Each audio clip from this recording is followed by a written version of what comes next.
How to change your Spotify download settings. In this quick tutorial, I'll show you how to manage Spotify downloads, offline settings, and storage options. Open the Spotify app and tap on your profile icon at the top.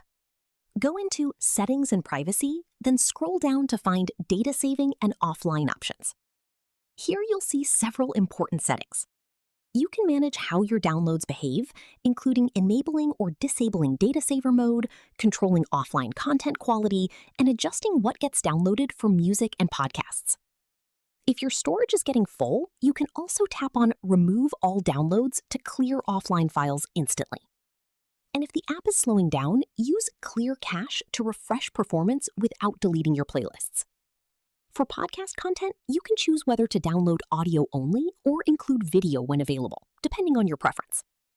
Once you adjust these settings, your Spotify experience becomes smoother and more optimized for your usage. That's it. Your download settings are now fully customized.